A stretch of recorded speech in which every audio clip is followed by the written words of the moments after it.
Welcome, Fedi Friends, to episode 21 of Fireside Fedi. I'm your host, Ozoned. Fireside Fedi is a show about folks within the Fediverse. If you're seeing this, you are part of the Fediverse.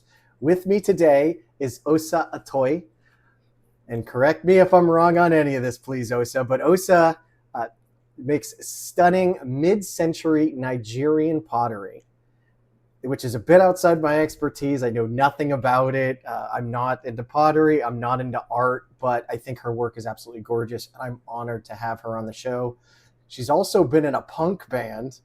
She was a columnist for Maxim Rock and Roll magazine, and she has a degree in sociology. And I have to read this from her website. So, Osa's work represents her belief that applying combinations of indigenous wisdom and global technologies can create futuristic solutions, restoring balance and healing our social and environmental ills. Atoe's pottery manifests as symbols of idealism and provides a visual and tactile respite from violence, division, cynicism, and justice. Wow. And we're gonna get into that and talk about that. So welcome to Fireside Fedi, Osa, and how do you like to be addressed? Osa is just fine. She, her. See, okay, not, and as we were talking about earlier, not Queen of the Pottery or I'll answer to anything, you know. punk Potter. I'll answer to punk Potter. That's pretty awesome. So you got a new handle that you can go with if you want. So that's true. The first easy question I always start out with is, how did you get to where you are today? I mean, it's hard to even explain. I didn't see myself ever becoming a craftsperson or an artist. That was not any type of career path that I was led to believe I could have when I was younger. I've talked a little bit about how I just really wanted to help. Like from a very young age, I was concerned with social inequality. And, looking back, I never got really great advice. I feel like if you are someone who's concerned with social injustice, you need a skill like maybe becoming a lawyer or even a teacher, something like, but I never really got that advice. I did a lot of volunteer work, a lot of community organizing. But I went to school for sociology, which is the study of social inequality, but it doesn't give you like a skill to correct social inequality. It's just like, know that it exists, you know the history, you know how it came to be. So a lot of what I was doing was just being of service. And I also had an interest in childcare. I did a lot of early childhood education and things like that. I thought maybe I would become a kindergarten teacher, something along those lines. Pottery kind of came left field for me and in a really unexpected way. And, sometimes you just have to go with the flow. There was always this kind of mentality around what I thought I should be doing as somebody who wants to see the world be a better place, a fair place, a more just place. And then there's the doors that opened up for me and led me here. And so I'm just trusting that. And I'm also just trying to use my craft to help in those ways that I always wanted to. And it's amazing that you say it that way, because we do think that, there is a very set way to do these things, right? Like growing up, in school, you're told, like you said, be a lawyer, be a politician. This is how you change the world. And you have found a way to no one can just change the world, but we can change communities. And you found a way to bring a community together around something that you enjoy doing. So we talked briefly at the very beginning about you were in a punk band. Does that stem from your desire to see a changed world? Was that from your emotions? How did you get into that? And I'm going to show a picture. Oh my gosh. You didn't even tell me what picture it's going to be. What picture is it? It's Shotgun Seamstress, the complete zine collection, Osa Atoe. Yeah. And yeah. So this says on sale in 2022. So this was you in 2022. Well, that's a book compilation. I can't see the picture that you're seeing, but Right, I that's see true. the cover. But that is a compilation of zines that I made starting in like 2005 or Okay. so. So yeah, I mean, I don't make the zine anymore, but I still get requests from people. That book came to be because a 16-year-old reached out to me during the pandemic and was like, I can't find your zines anywhere. And I was like, a 16-year-old cares about zines still? Like they're not just on like Tumblr or like Instagram. They want this print thing, this Xerox copy print thing. Like maybe they're still relevant. And I'm not in a place where I can keep up with making copies. And so, like things happened. I got in touch with some people and I was able to publish this anthology. But going back to punk was like this thing that I was doing, and like it was my life. It's like, it's not just like going to shows, it's not listening to music. It was like living in punk houses. Like the first house that I moved out of my parents' house was like an anarchist like collective house in DC, in Washington DC. Oh.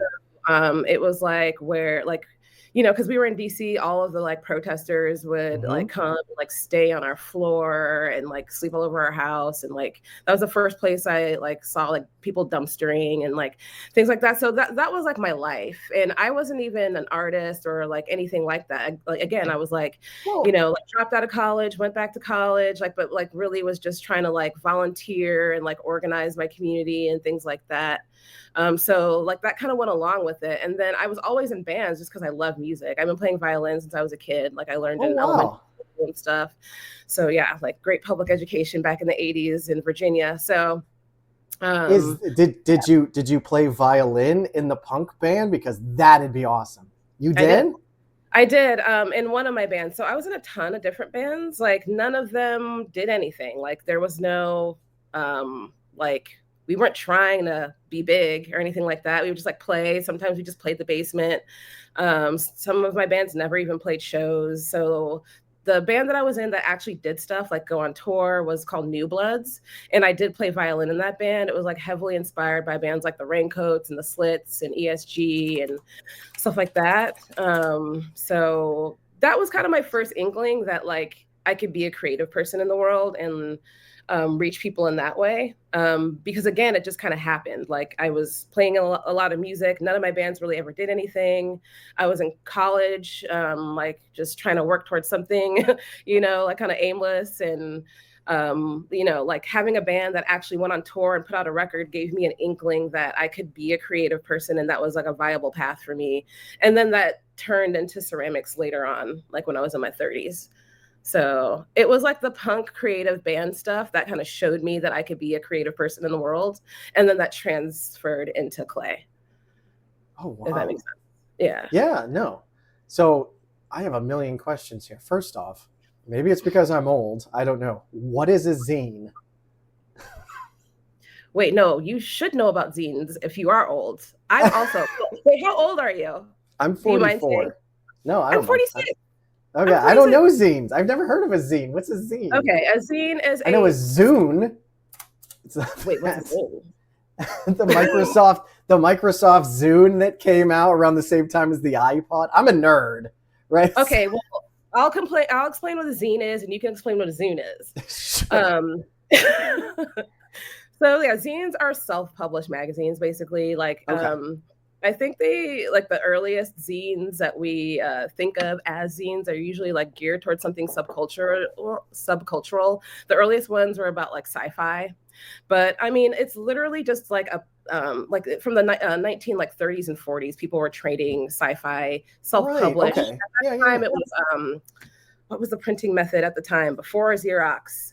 Not facsimile. I'll think of the word in a second, but yeah, it's always just been something like a subcultural, like self-published pamphlet. Yeah. Made on the cheap. In the 70s, it was about punk. In the 90s, Riot Girl and like punk feminist zines became really popular.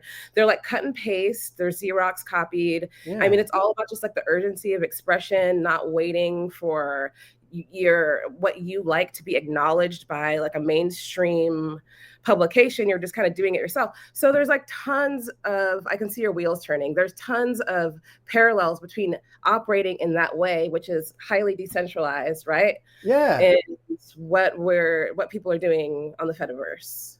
Yeah. So well, and this is absolutely fascinating to me because I think there's this creativity in all of us, but at least for me, I don't know about anyone else. I look at something, and it was true with this show, where it's like, okay, it's only going to be me interested, so really there's no point in doing it. But a young Osa was like, I'm going to do this, and if people enjoy it, people enjoy it, and you did it for you. And that's, you do it for you and your friends. Everything is really small scale. I mean, earlier, especially like in the 90s, people would sometimes make like 10 copies of their zine or 20 copies of their zine. By the early 2000s, there were distros and, the internet was ramping up in this way where you could easily contact people from outside of your zone.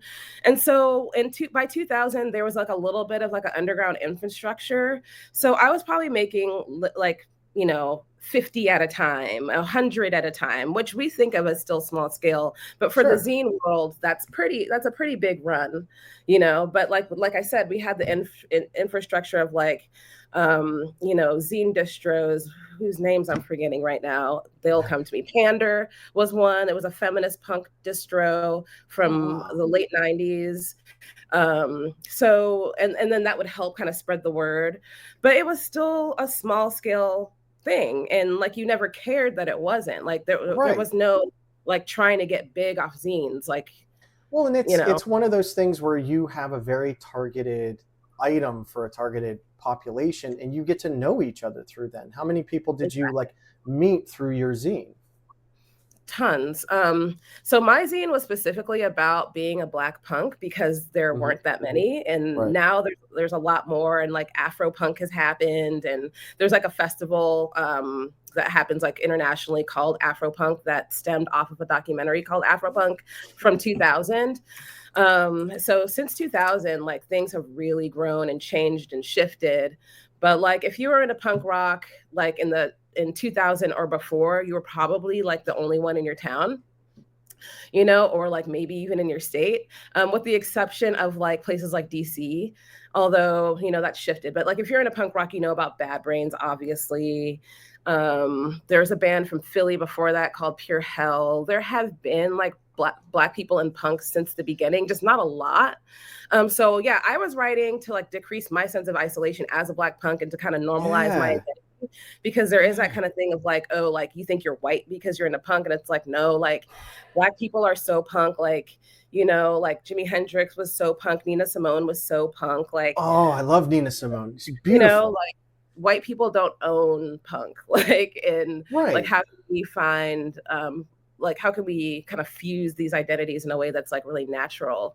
Yeah. And so that's what my zine was about. And so that's why I felt like I had to make a lot of copies so that I could reach Black people, because I knew that most of them were going to like white punks, which was fine, but I wanted to make sure that I could contact other Black punks, and I did. And like I made a lot of friends, and like when I went on tour, I would like meet up with people, and then I would find more people to interview from going on tour, like, because you got to get out of your surroundings to like meet other Black punks. So and that's and you're building a community from early on. You were building a community, and I mean, we do that through social media and the internet now, but like you get out and you meet people and you stay in contact and you trade zines, and no, that's great. And like I was into punk as well, but I think more mainstream punk, I guess.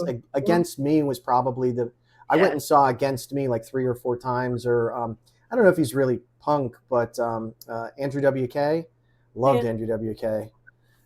Saw him about half a dozen times. But so you were doing the zines while you did punk. Which came first? I mean, zines are part of punk for me. Like, okay. I mean, within punk, it's kind of like this ethos of like this idea of like start a band, write a zine, start a band, like do something, be involved. It's part of DIY culture, do it yourself culture. Now that's been co-opted when you go to like the store and there's like a DIY section, but like the idea was that you're putting out your own music, you're making your own zines, you're setting up your own shows. It was part of punk. It wasn't like separate. Yeah.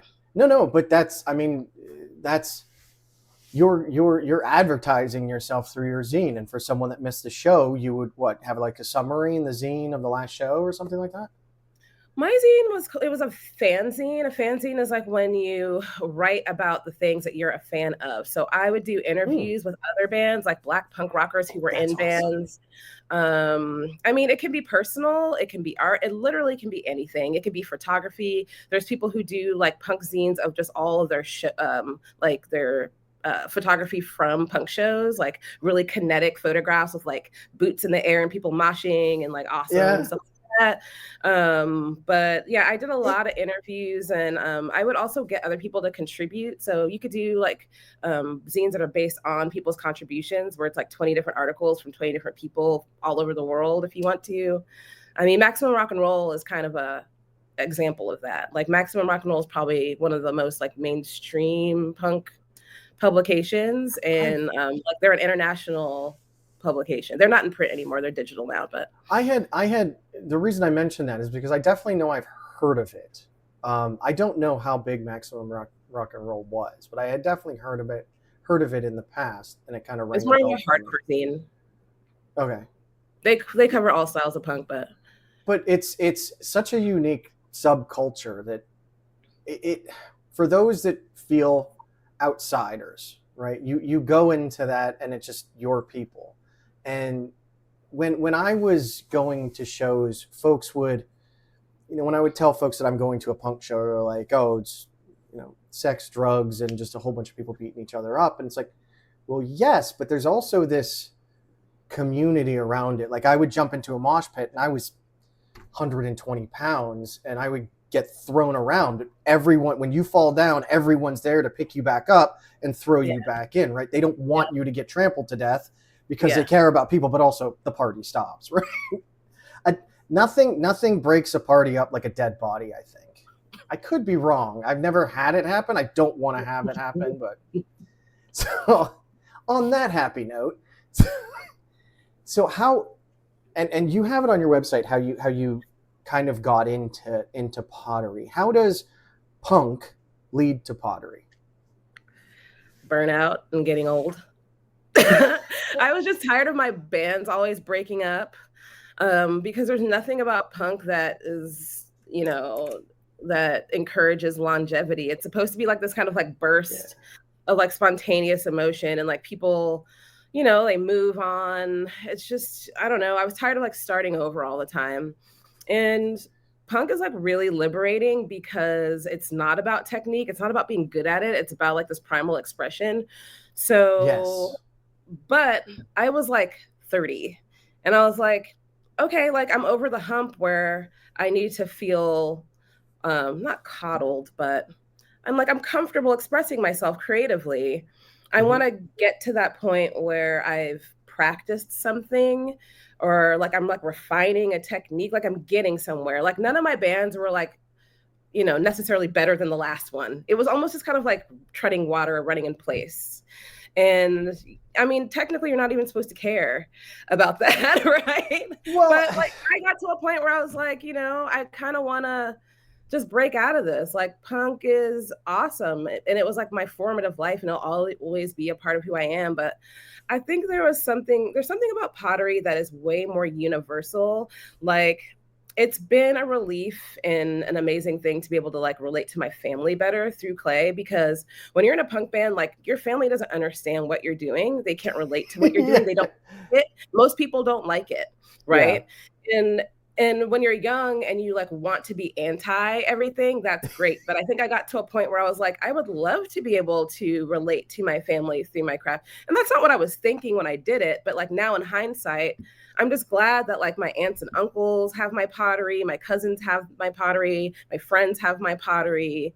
And it's like something that I can connect with them, rather than like this feeling of separation and like you'll never understand me. And like there's still that element of like how I live my life that's, Angst. unconventional. It's like I'm also queer. Like It's I don't know kind of like you're a multidimensional human being or something. that part. Are you sure? That really interesting. No, and it's funny that you say that about punk, because the whole idea is anti-standard culture, right? Like you haven't found what you found in standard culture, so you kind of lash out. But then the problem is, we grow up, we get older, as you said, we start to, energy starts to fade, but also you need to start settling down and having a career and wanting a family or a place to live. And punk is,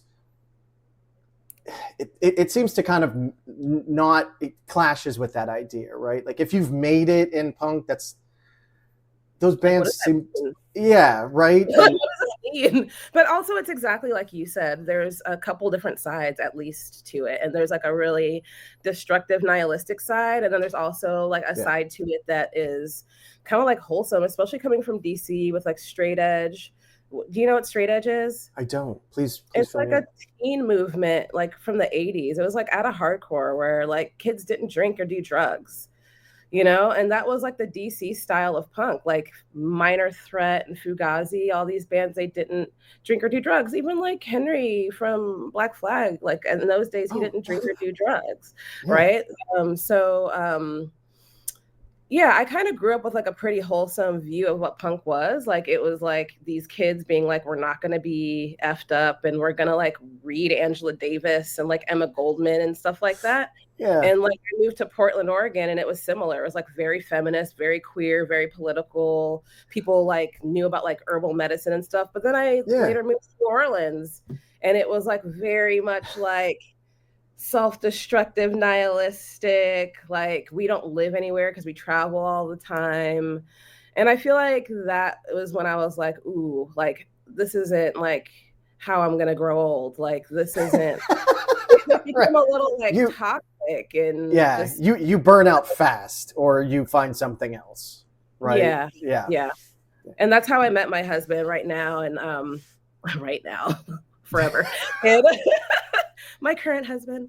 I don't know if he's watching. We're both in that phase of like, there's probably something else. Like he's a punk skateboarder, musician, and we were both just like, cool, we did this, and now we are getting together and like kind of moving to the next phase of life, But this is why I love talking with folks like yourself, because you look at your website, right? And we get one dimension of that. You make beautiful pottery. And it's like, okay, you're a potter, so you must have been born a potter. And you've always done pottery. Like you didn't go to a traditional school. You didn't do music. You didn't do any of that. You're just a potter. And it's like, there are so many more facets to that.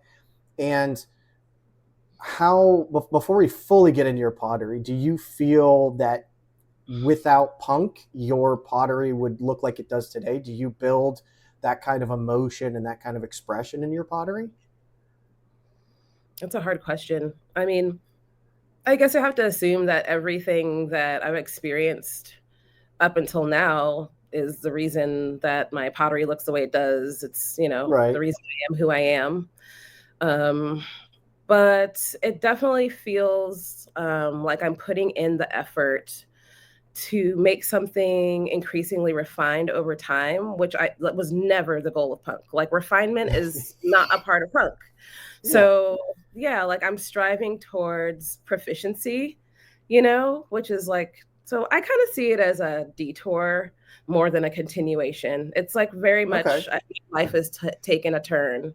Destructive to creative to building something, right? I mean, in punk, I was always kind of a wholesome person. Like I like to like drink and go to shows, but I always was kind of like a nurturing figure, like, like trying to help other women feel like more confident to play shows, like booking primarily like female fronted and queer and like non-binary and trans musicians, like things like that. Like I've never been like a nihilistic person, but yeah, I just needed like a different scene. Yes. That's one of the things that I find interesting. So the band that I probably know that most people know with punk, or you don't know at all, is Against Me. And Against Me was amazing. And then their lead singer came out as trans. Mm-hmm. And then the band just fell apart. It's like, so then what are you guys singing about here? Like, it seems to fit perfectly. I never know why the band fell apart, you know? It could have been something else. Yeah. I mean, that's a difficult thing to go through and accept and whatnot. And that was like early on too with the trans folks, with when me as you know, a middle class white American male started to find out about that kind of stuff. And it's like, oh, I've seen that show, and I listened afterwards, after they came out. It's like, yeah, they're the same person. Like, it doesn't change anything for me, but they can be more who they wanted to be. And I think that's literally what punk was about, is just getting out all of your energy and being who you really wanted to be. Yeah, absolutely. So your pottery then, switching massive gears. We're making our way there. Right? Yeah. It's, I'm showing a picture of your pottery. So for those that don't know, you can go to potterybyosa.com, not sponsored or anything like that. And how did you learn this? Like, where did you learn it? Do you have a family history of it? Are you, give me everything. I was working at a coffee shop in New Orleans to fund my lifestyle as a musician. And one of my coworkers was like, hey, this pottery studio just opened up down the street. I feel like you'd be into it. And I took a class, and I never stopped making pottery. That's the whole story. What is it for you about pottery? I mean, I don't know. Like I said, a lot of this is mysterious even to me. I tell that story and I'm just like, I mean, how do you explain that? Like, obviously I'm well suited for it. I love it. I've never wanted to stop doing it. I've never had a creative block around it. I've been doing it for like 12 years now. I've never felt discouraged. Part of that is punk, of like not caring that I sucked at first and just keeping on going. So wait, when you started pottery, you didn't start out as amazing as this? You had to actually practice it? Absolutely. And I'm still practicing.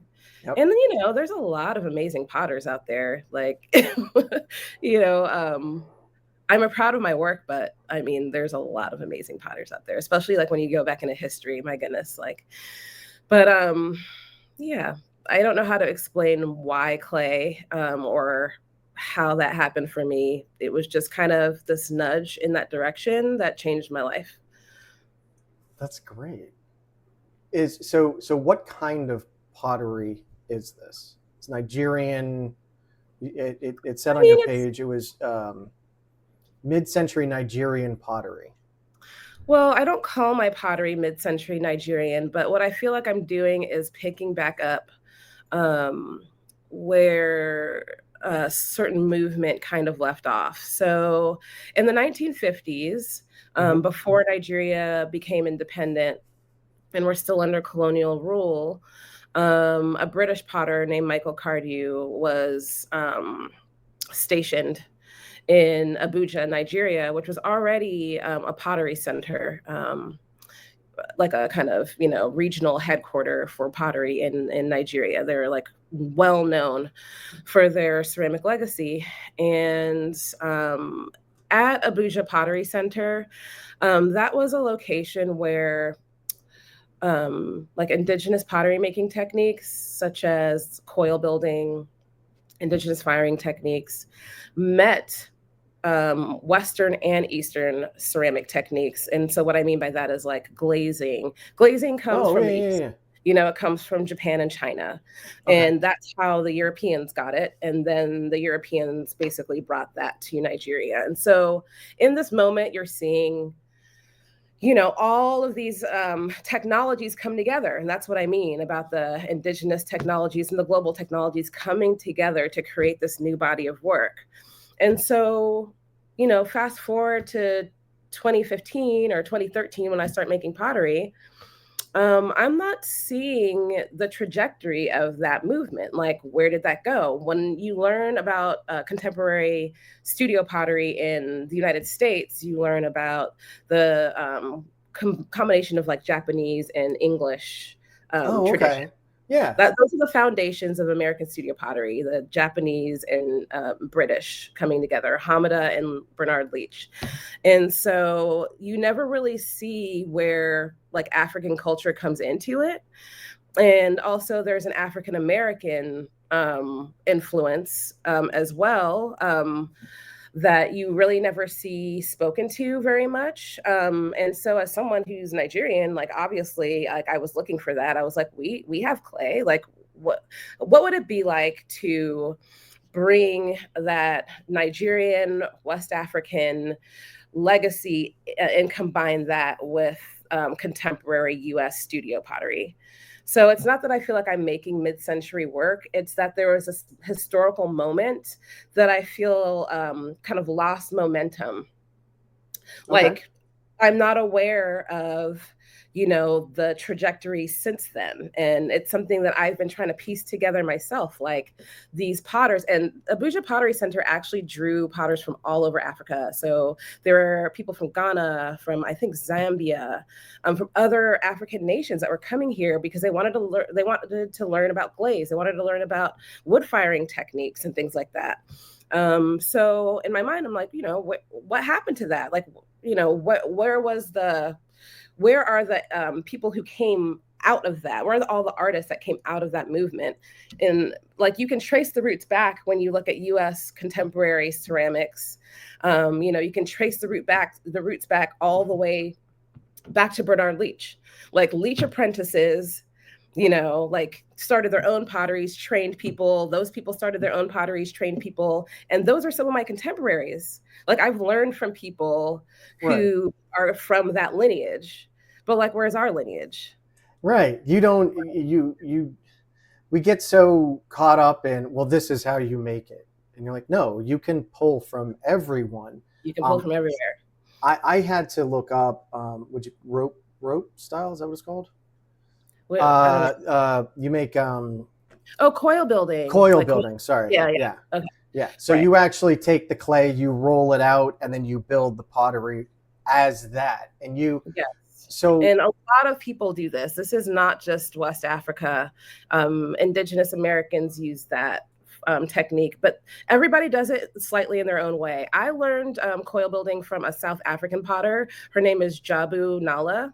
Nala is her last name, and she comes from a family of Zulu potters. And so she learned from her mom, who I think learned from her grandmother. I'm not sure, but it's been passed down through their family for like millennia. Like her. That's amazing. I mean, that's how it used to be. Like pottery used to be passed down through the family, and mostly like a matriarchal lineage. And you find this globally. So there's a lot of ways to coil build. But yeah, the method that I learned was from a Zulu South African potter.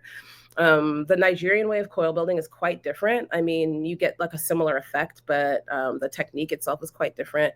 And some of these techniques come out of the feel of the clay.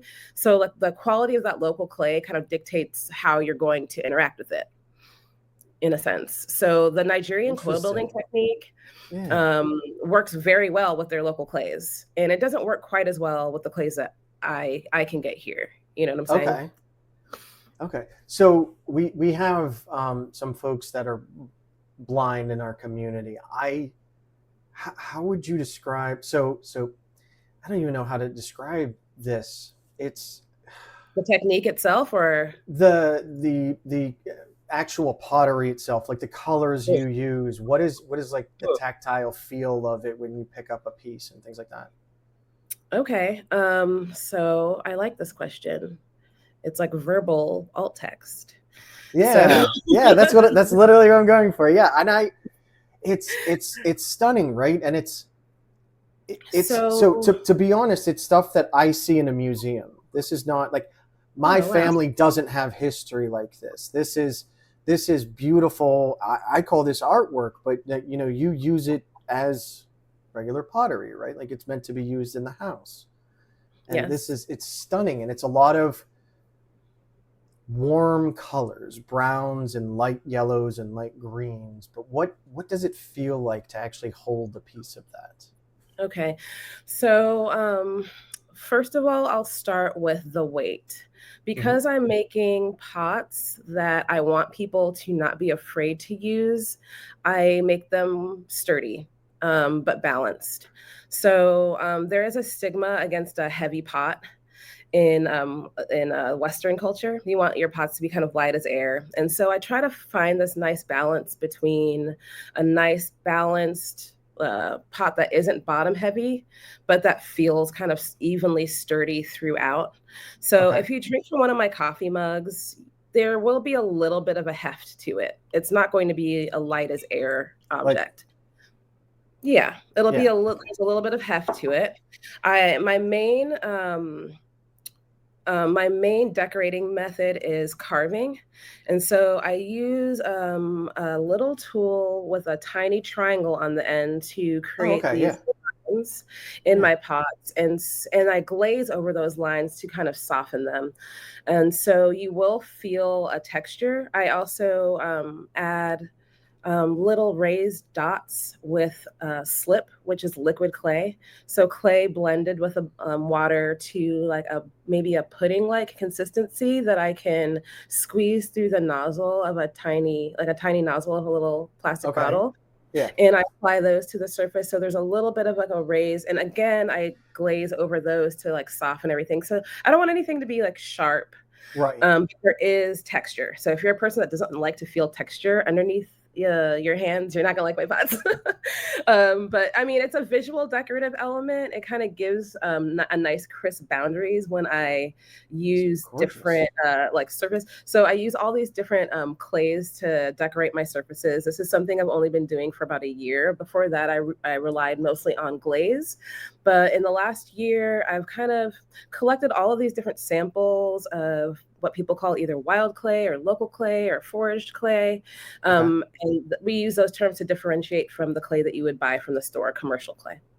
So I've been Okay. collecting all of these different samples from my travels, very small samples that I can collect in ways that are like respectful and ethical. And I create a really refined decorating slip called terra sigillata. So you just kind of levitate the clay, take out all the coarse particles. You're left with this really fine decorating slip that I paint into all these different sections. So going back to the carving kind of creates these patterns and like linear Yeah. boundaries that I then kind of decorate with all these different slips. And this terra sigillata, I don't know. Is this making sense? I just feel like I'm just going on and on and No, on. no, no, no. It's yeah. So it's so if you have a jug, it has, as you said, it has a lot of tactile feel to it. There are a lot of lines Mhm. going in different routes, and it looks like it's art, but it's also, and correct me if I'm wrong, it's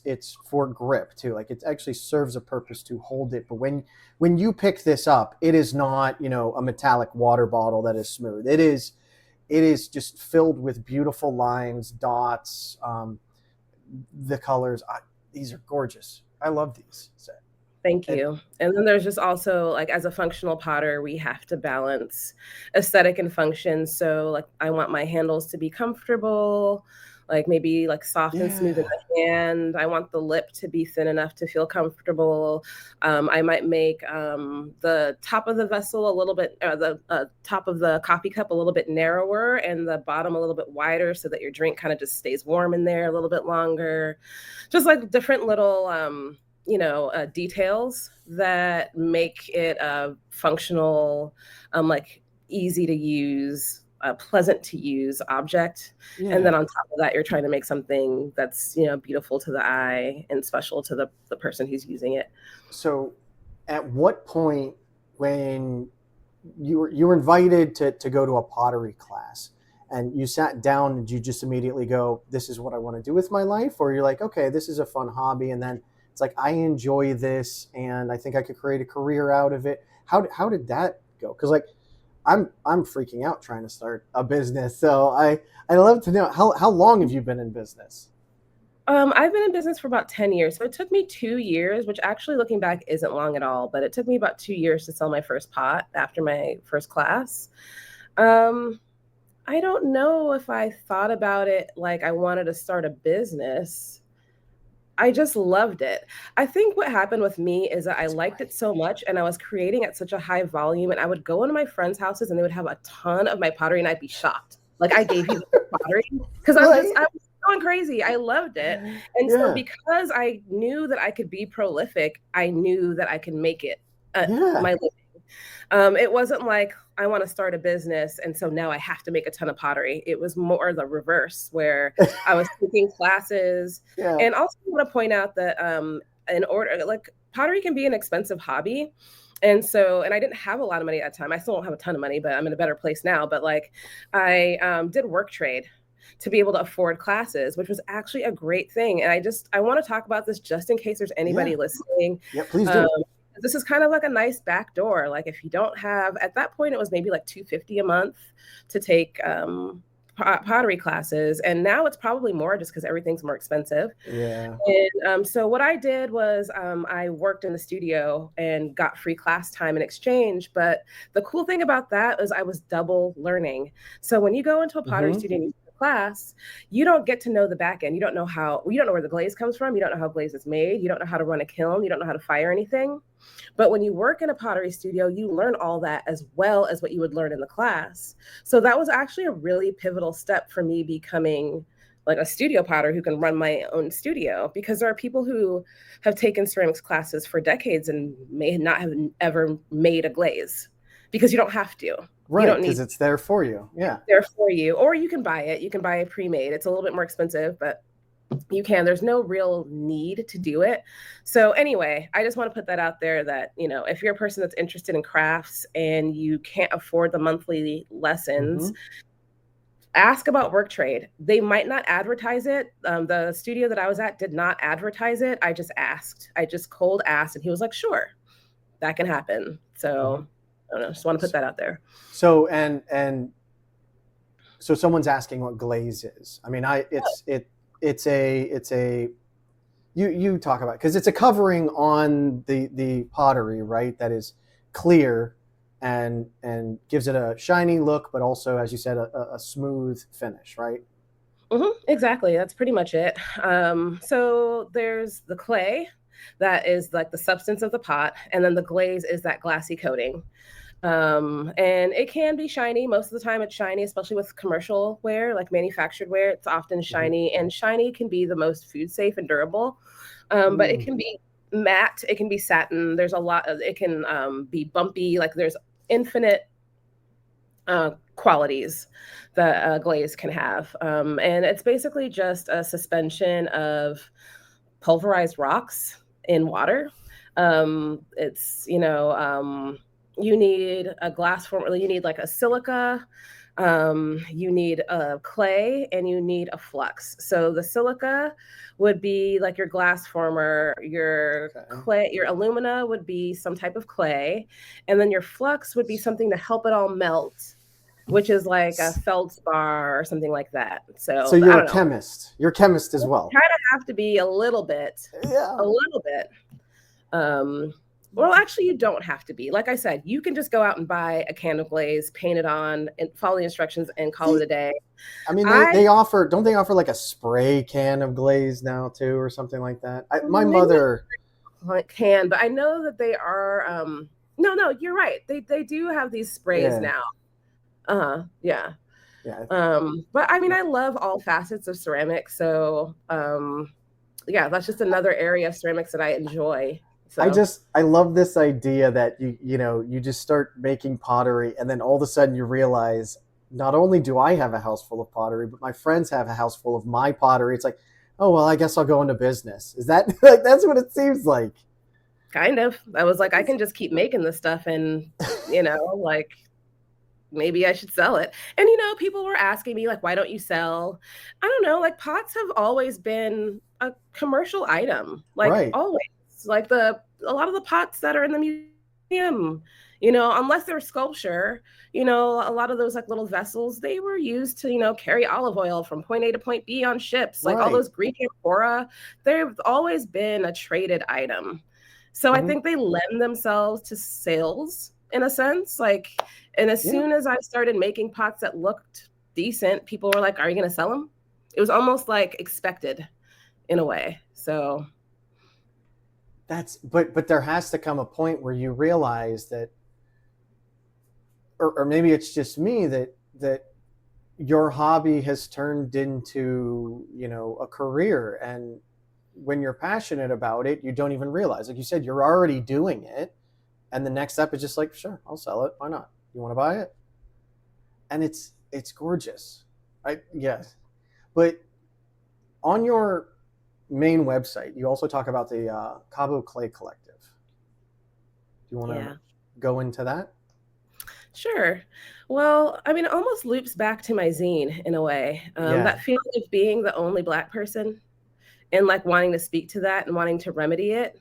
Like the older you get, the more you're just like, same shit, different day, kind of like. And you want to extend it, right? You want to help out somehow.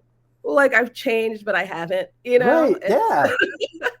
So yeah, again, it was like, you know, no matter what I do, I somehow am like the only Black person there.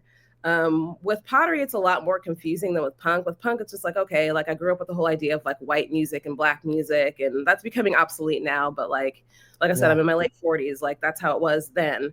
But with pottery, it's truly, you know, it transcends culture and race. And so it's really disappointing that it's such a predominantly white affair in the United States. Mm-hmm. I learned in New Orleans, which is a majority Black city. But all the pottery classes that I took, I was like the only Black person there. So I was like, what am I going to do? I mean, you know, it was kind of like, what am I going to do to remedy this for myself? But also this all came after the formation of Cabo came after the whole like 2020 Black Lives Matter, George Floyd moment when, you know, and this is when I was still on Instagram. So I don't know if people remember the whole like Black Square thing where people were like, we're listening and learning. And, you know, predominantly white institutions, basically admitting that they're still grappling with how to become diverse. And it felt like too little too late. It's 2020. We're supposed to be in the future. It felt like, well, if people still aren't getting it, then maybe we just need to do our own thing. Maybe we need our own resources. Maybe we need to like address our own needs. Maybe this is just something that we can't expect predominantly white organizations to address the way we need it addressed. And I still think that DIY, that DEI is necessary, but having your own organization is not DEI. It's something that can run alongside that is really empowering to me. It's more about self-determination. It's more about like defining your own needs and meeting them rather than waiting for like white people or whatever to like figure out what it is, right? Like, so basically it's a social network. And then it's a mutual aid project, you know? We do so many things from virtual events to in-person events. It's a cultural preservation organization where we celebrate our own legacy through the work that we make when we're like constantly referencing our historical legacy as like African-American, Caribbean, African artists. And then we just got through with our award cycle. Well, we're in the middle of it where we did our biggest fundraiser of the year. And that money that we raise, it's typically around $10,000 a year. We disperse it mostly to projects and initiatives by other Black potters that create access to ceramics, like free access for other Black potters. But we also just benefit individual artists who need it. So Black ceramic artists are just, they're people. Sometimes there's that, you know, misconception that because you can access clay, you're automatically a privileged person because it's seen as kind of this like hoity-toity, you know, hobby, because it can be expensive. But our constituents are all different types of people. We have queer and trans members. We have chronically ill members. We have people who just went through the hurricanes that we were talking about. I mean, if you're a Black artist in the society, you're probably like having just as hard a time as anybody. Like there's not a ton of money for the arts, you know, in general. So it's just kind of like an extra layer of support. Like that's specifically for Black artists. We don't want to get lost in the BIPOC umbrella. There's also anti-Blackness that can occur in those spaces. I just felt like it was important to have an organization that spoke to us for our own needs and like created resources based on like our own needs. No, and it's a couple of things that stood out to me is one, like the whole idea of corporations are going to try to have DEI without actually fully understanding the culture. Like they're trying, but I will never understand what it is like to be Osa Atoe, right? And you'll never understand what it's like to be me. So you step up where you can, you create those communities where you can, and you see if it resonates. And if it doesn't resonate, you tried. And then the other part is you mentioned that you raised about $10,000 per year. And for us, yes, that's a lot of money. But, in the grand scheme of things, we're like, well, $10,000 isn't going to change anything. But to a lot of people around the world, that changes everything. Like that's a vast amount of money. And if people just, donate a little bit, it all adds up. Right? It does. And we're like 100% grassroots. We do have 501c3, but we don't write grants as of yet. We get all of our money through our membership, through our allies, through individual donors, through the pottery sale that we do every year. And yeah, I mean, we don't make a ton of money, but what we do make, I think has been transformative.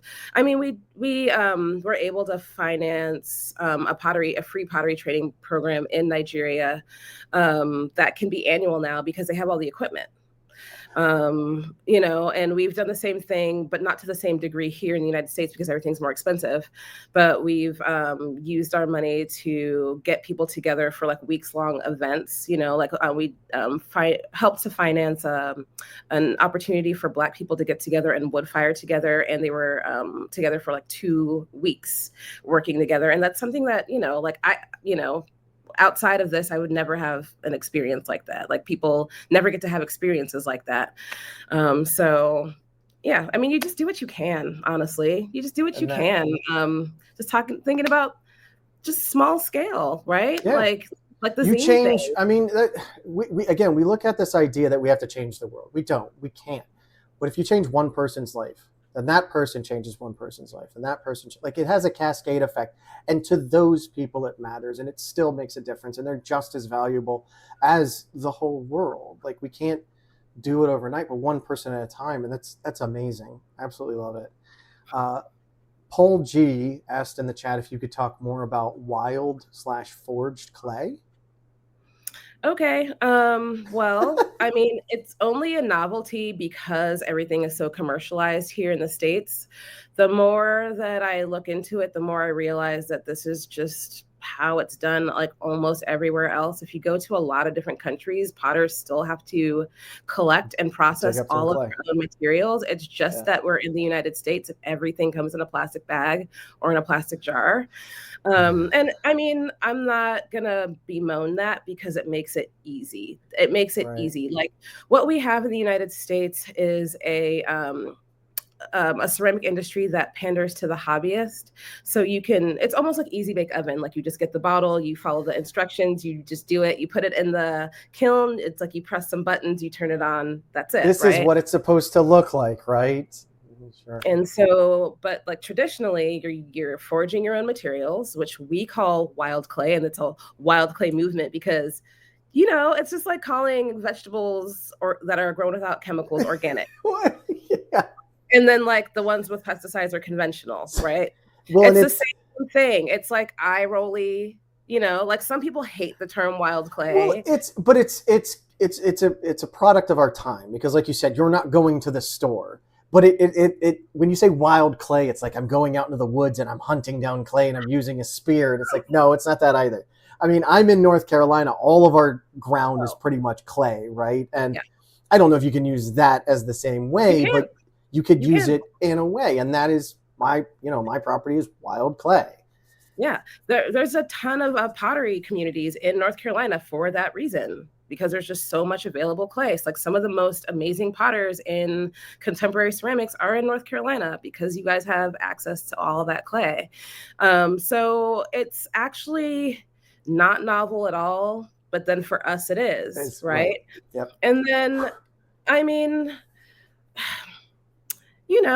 just going back to like how we've all been groomed to be consumers. Yep. There's just this thing of like, figuring out that you can eat weeds, Yeah.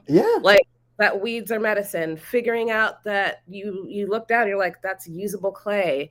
Yeah. For me, it's been personally transformative, right? Like I like to go to the woods. I love nature. I never really thought about dirt before. Now I think about that. Like, we normally think about plants and animals and birds, but like the earth under our feet is huge, right? And it's like at the age of in my 40s, I'm like finally seeing this with new eyes. So for me, it's been personally transformative, and it's just been a huge deal. Like it just feels very romantic and beautiful to connect with the earth in that way, and like to have a tangible way to connect with the earth. And then it also has to do a lot with like memories of like my travels and going to Puerto Rico with my husband on his 40th birthday and like finding clay on the beach. Like that's so sentimental and sweet. And like, so yeah, it just adds a layer of meaning to my work. But at the same time, I roll like everyone's been doing this for millennia.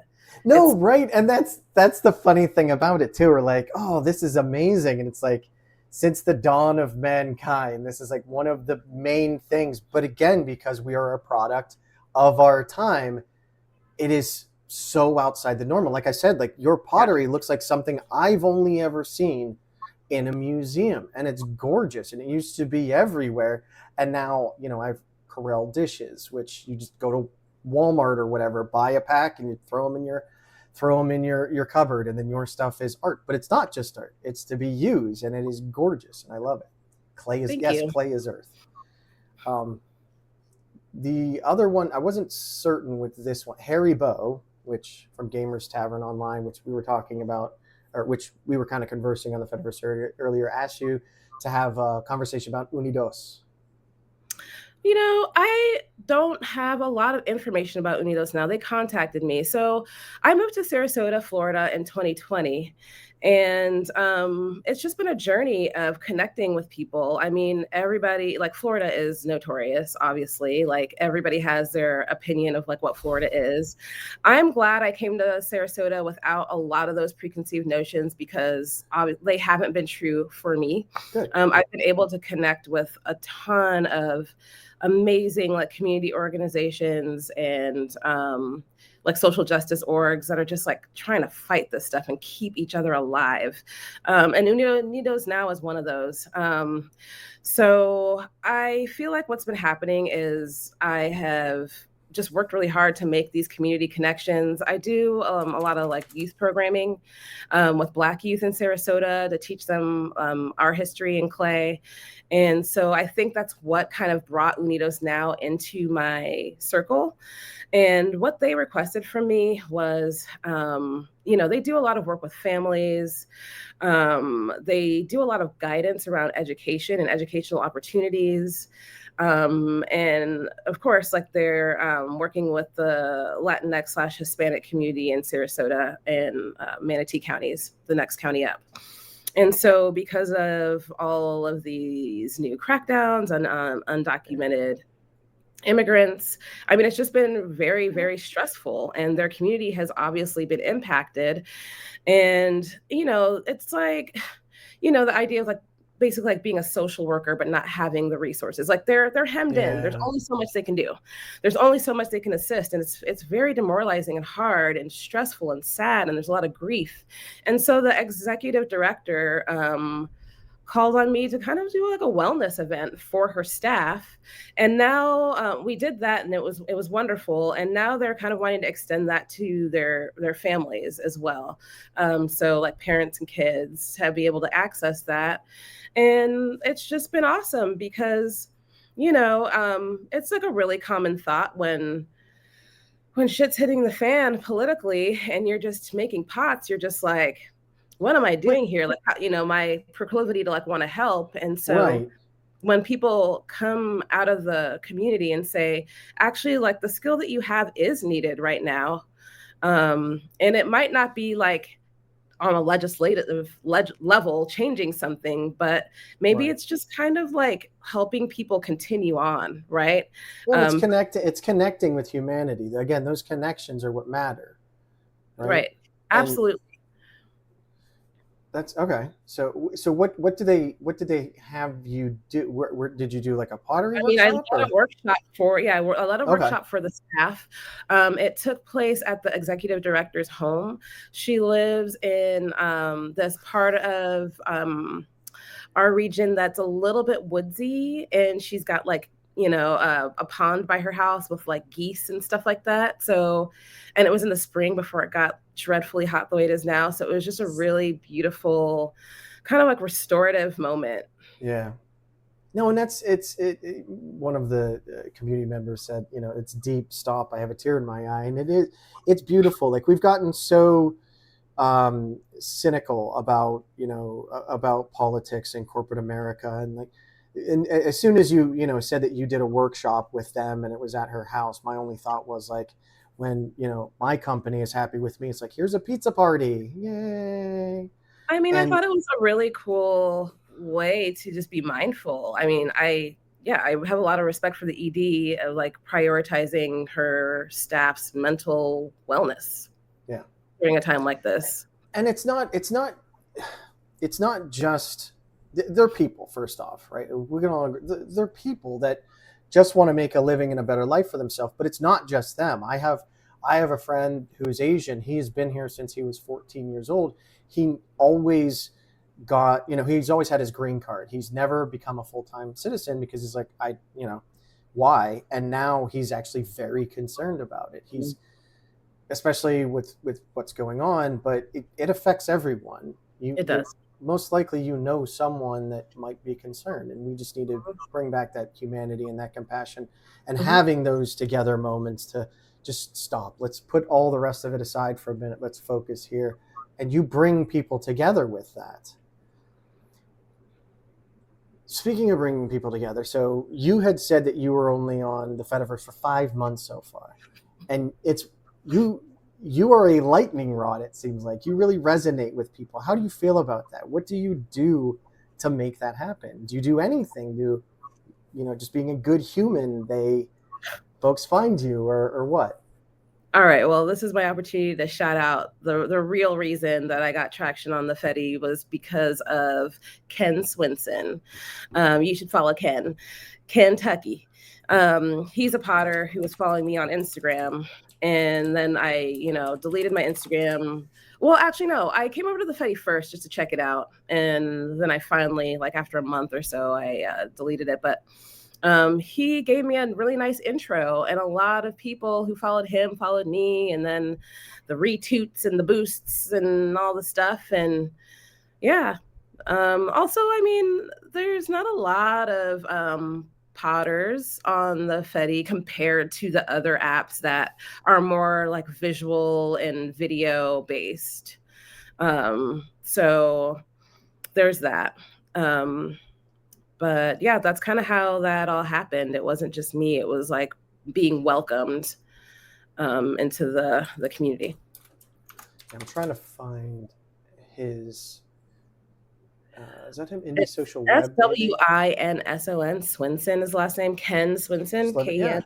Yeah. Here him. I have him right here. So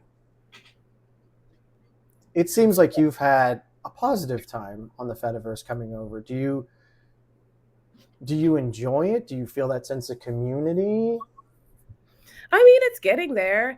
Like, this is the thing with the Fediverse that I'm not quite used to is the anonymity. Oh, interesting. Really? Right. Like on other platforms, especially Instagram, it's so much more about the individual. There's a lot more selfies and things like that. Yeah. And on Mastodon, there seems to be a lot more like anonymous profile avatars and things like that. Okay. But sometimes I kind of like that.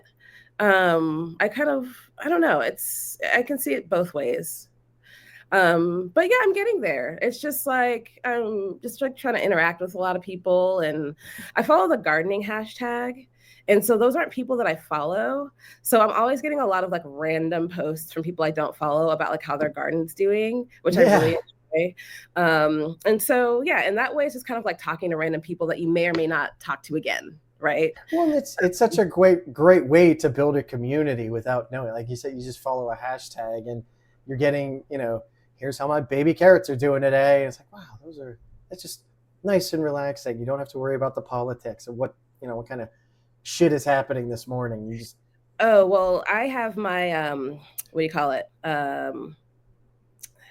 What is it? Where you why can't I think of it? Where you like the list of terms that you don't want to see. Oh yeah, filter. You Yes, have like I got my filters all hooked up. Like I'm trying to have the experience that I want to have on there. Like I want to read the news, but I don't need like everybody's doom and gloom. No, that's pervasive. That's not Mastodon. That's like every social everywhere. Media. We're always good. And Ken's stuff it's again, someone that's never been into pottery that has no idea. His stuff is gorgeous in a completely different way. Totally. It's beautiful. And he's a screen printer, I believe. Yeah. So he merges those. So he's got like amazing 2D skills that he can apply to the pottery, which is really cool. This is great. But yeah. I mean, I know some people I'm following now for nice relaxation, looking at beautiful art. Mm-hmm. This is incredible. So, Osa, how can people, so before I actually ask that, what is your idea of success?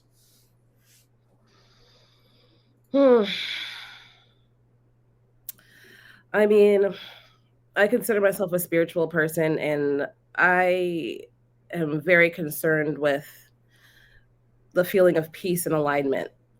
So that feeling of kind of being, I don't know, I have this experience of feeling like I've been guided through life. Like that moment at the coffee shop that I can't explain, and how that kind of like led me to the right place. Mm-hmm. Because I really do feel like this is exactly what I'm supposed to be doing. And I didn't know that. And I had no like inkling mm-hmm. that it would be here. So just kind of tapping into that feeling of alignment, of like going with the flow of what's working. I don't know. Being one with the universe and just going for the ride. I mean, I'm trying. It comes out beautiful. Our egos get in the way because we think we know better, right? Like, I mean, for the longest time, I was like, I want to be an activist. I want to do this. And it's like life was not. I mean, I volunteered in an organization for like years, and they never really drew me in. Yep. There was never a place for me to like be employed or anything like that. Yeah. It just didn't. Well, and everyone wants to help in some way, right? And what does that look like? And it's not until we're older that we realize it looks like anything. It's anything you want to make it, as long as you're actively trying to help people in any shape or form. Whatever that is. There needs to be all different methods. It can't just be the same for everybody. Absolutely. It takes all kinds. Yeah. We need all kinds of people. So what can folks do to help you, to help, your nonprofit? Where would you see you want people to help you attain whatever it is you want to attain? I don't know, honestly. I think that everything's going great. Like just the opportunity to interact and connect. So as a potter, my work only has meaning when it connects with somebody. So if I can make an urn for someone's deceased loved one, or make somebody's like favorite mug that they, or that they, that was gifted to them by their sister, or, going out into the community and like working on clay with other people, like that actually gives what I do meaning. So just like let's keep interacting, keep communicating, connections, community. I don't know. I just like the feeling of, like leaving Instagram. It's like Instagram is totally a sales platform at this point. Oh, yeah. And Mastodon for me is like, yeah, I need to sell work to make a living, but like, I don't feel like being overtly salesy all the time. I really just love what I do, and I want to share that with people. And if people feel inspired by it, then that's helpful. That's helpful to me. No, I and don't know. you give a piece of yourself in every item that you do, and I can see that you find value. It might be one thing, right, like you said, but if you know someone is cherishing that, that makes a difference. That means the world to you. And that creates meaning around what I do. It's not just for me. It's meant to be shared. It's meant to create a connection. So that's beautiful. I love it. Oh, geez. So now for the real reason I asked Osa here. Oh, I forgot about the quiz. Is to give her an opportunity to win a prize of a lifetime. Our prize today is my children's air dry clay, as they don't really play with it anymore. I thought about getting you, I don't even know. Wait, you're gonna send me like air dry clay in the mail? Well, we'll see. We'll see. You didn't tell me about a prize. Yeah, well, a prize. thought about we thought about buying you all the clay in a star system, but it was kind of far out there, so we decided not to do that. You ready for the quiz? I think so. All right. Favorite movie, and why is it Spaceballs? Oh my god. I'm not biased at all. I just ask the questions that I have to ask, and it has to be Spaceballs. But what is your favorite movie? Man, that's a hard question. I don't really have a favorite movie, but lately we have been going down like a 90s wormhole. And there have been amazing, like you mentioned Spaceballs, and we rewatched Wayne's World recently, and I was like shocked at how good it was. I thought it was going to be bad. It's actually a really good movie. But I was just talking to people last night about it. Wayne's World's brilliant. I said, and everyone got so upset. I said it's Mike Meyer and Dana Carvey's best movie, and they're like, "Really? What about Austin Powers?" And I was like, "Austin Powers is good, but it's a bunch of dick and fart jokes, right? Like it's fun." But Wayne's World, I love Wayne's World. Sorry, go ahead. Okay. All right. Well, but I was gonna say that there's some lesser known 90s movies. There's this one called Girls Town that's about a bunch of women getting revenge on their like bad boyfriends and people who who have victimized them, and Lily Taylor's in it. I want to go back and watch that. I've been thinking about that lately. Okay. Like Queen Latifah is on the soundtrack. Oh wow, 1996. So Queen Latifah. Yeah. A bunch of lady rappers on the soundtrack. Awesome. Okay, next question. Dropkick Murphys, Against Me, or Rancid? Probably Rancid, if I have to pick. I mean, just because they're like probably the ones I'm like the most familiar with. Rancid was honestly, they were on the radio when I was a kid. Yeah, right? Like, yeah. People were like, how did you get into punk? And I'm like, in the 90s, like punk was on the radio. It was like on stream radio. Like, well, it's funny because like I remember the one thing that all three of those I listened to actively, but that's ska. Like there's so many people that I know that are like, what is ska? And I was like, you're old enough. You don't remember the summer of ska? Like ska was all over the radio for like 3 months and then it disappeared forever. Yeah, like the late 90s. Yeah. There was like that weird swing revival. Late 90s were a mess. Yeah, Big Bad Voodoo Daddies. We just didn't know what to do. We were experimenting with everything then. Yeah. So, favorite type of weather? Gosh, I have a couple kinds. I actually, call me crazy, but I really do like storm season here in Florida. It's just really beautifully dramatic. We live like by the bay and the ocean. And like when you go out there and you can see like lightning in the clouds and like you can see like offshore rain showers, it's just really cool.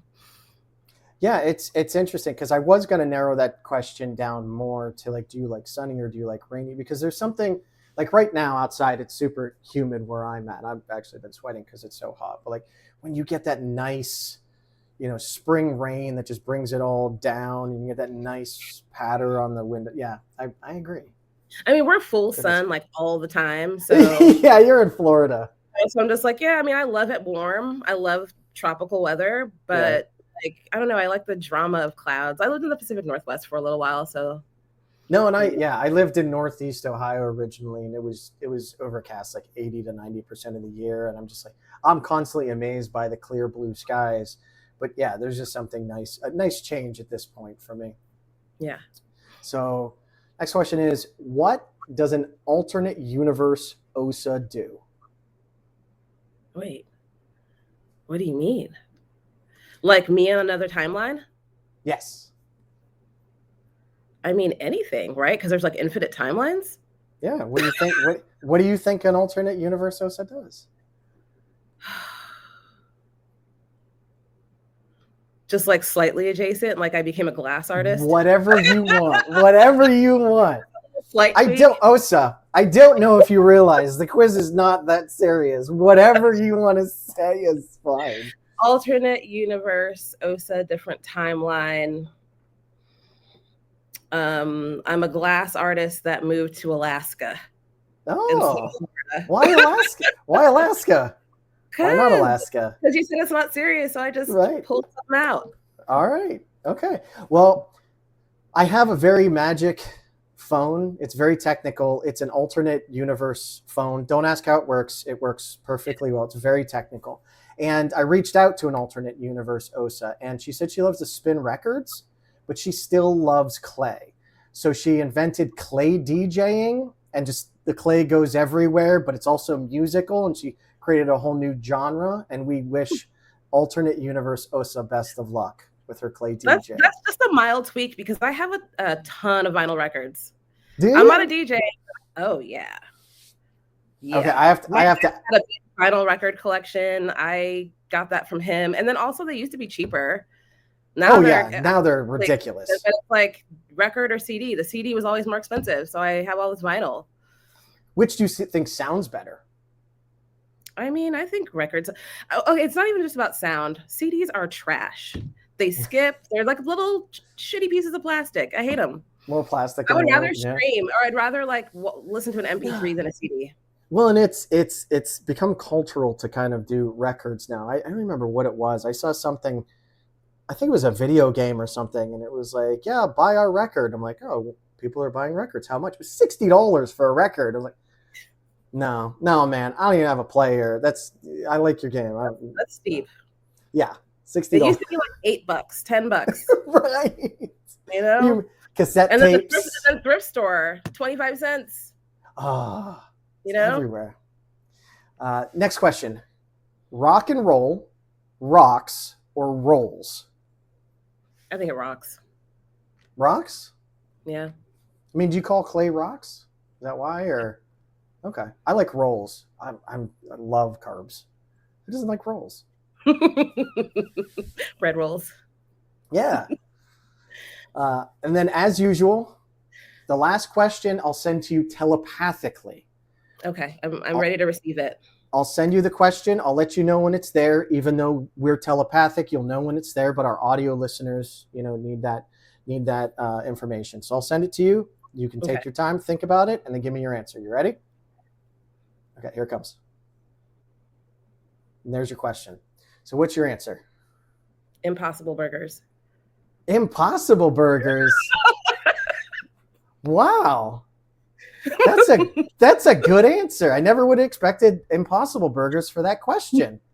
What was the question? Well, you got it telepathically and you answered it right. Right? Yeah. Congratulations. You got every question either right or wrong. Good job. Thank you. I hate to say it, though. As I was going to get my children's air dry clay, I noticed that it had been left out and it actually dried out all of the air, creating a perfect vacuum and nothingness, and it disappeared. So I'll make sure to punish. Yes, I'll make sure to punish my children appropriately for creating a miniature black hole in my house. I'm sure it'll be fine. And again, I know nothing about clay, so for all I know, that actually is a real thing. I don't think it is, but that's all I have for today on Fireside Fedi. Osa. I feel like we covered a lot of ground. That's a lot. I think so. I think it was. Thank you so much for doing this. I greatly appreciate having you on. I appreciate, the community outreach you do, existing on the Fediverse. Everyone, I had multiple people, as I said, asking to have you on. I'm very humbled that you took the time to talk with me. Thank you so much. Yeah, thanks for asking. This was fun. And we need to be adding content, right? Yes. Peer team needs more content. Yes, I agree. Yeah.